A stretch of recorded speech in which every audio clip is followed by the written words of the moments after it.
Le chef de l'État Abdel Fattah el-Sisi a reçu aujourd'hui la chancelière allemande Angela Merkel au palais présidentiel d'Al-Ittihadiyya. Ils ont entamé des pourparlers bilatéraux directement, puis ont tenu une réunion à grande échelle avec les délégations des deux parties, notamment le Conseil d'affaires égypto-allemand. La visite de Mme Merkel accorde une importance économique et politique à l'Égypte.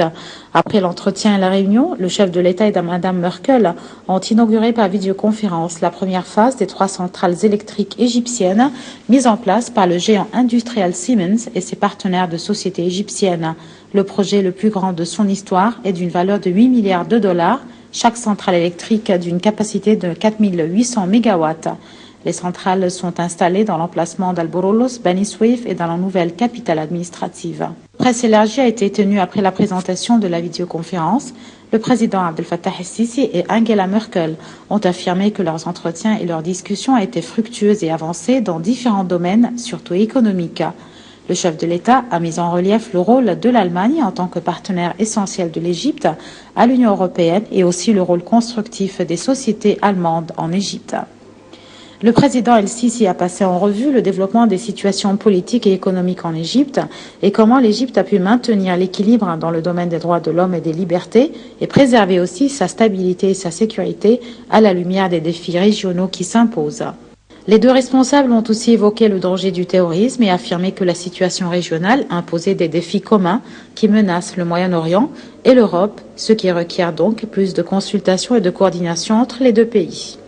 Sur le plan économique, Mme Merkel s'est félicitée du taux d'échange commerciaux entre les deux pays qui atteint 5 milliards d'euros et que son pays envisageait plus de coopération avec l'Égypte dans le domaine industriel.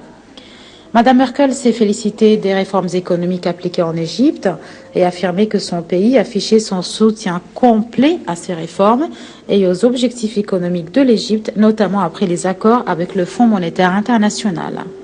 Le chef de l'État a affirmé durant la conférence de presse qu'ils ont aussi parlé de la situation dans le monde arabe et la Libye et que les pourparlers sur la crise libyenne étaient toujours en cours, alors que Merkel s'est félicitée du rôle axial et primordial de l'Égypte en Libye et ses tentatives de trouver une issue avec toutes les parties en Libye, notamment l'Algérie et la Tunisie, les voisins de la Libye. La préoccupation de l'afflux des migrants a pris une grande part des discussions, mais aussi de la conférence de presse. Ils ont tous les deux affirmé que la stabilité politique était indispensable pour contrôler l'afflux de la migration illégale et qu'ils avaient tous les deux évoqué plusieurs solutions en ce sens. Ils ont aussi évoqué durant la conférence de presse le danger reflété par le terrorisme qui touche désormais l'Europe et qui sont convenus d'intensifier la coordination en ce sens. Le chef de l'État a affirmé que l'Égypte était toujours sur la défensive pour contrer le terrorisme.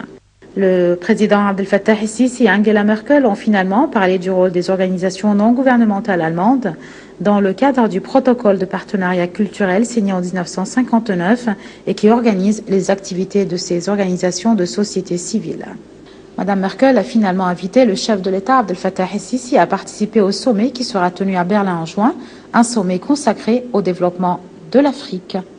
La République fédérale allemande s'engage plus en faveur de l'Égypte. Pour l'Allemagne, l'Égypte n'est pas seulement un partenaire économique sur le plan commercial et industriel, mais aussi le partenaire qui gardera toujours la stabilité en Afrique et dans toute la région du Moyen-Orient pour son importance hautement stratégique. Omnaï El Hamzaoui pour Nile TV International.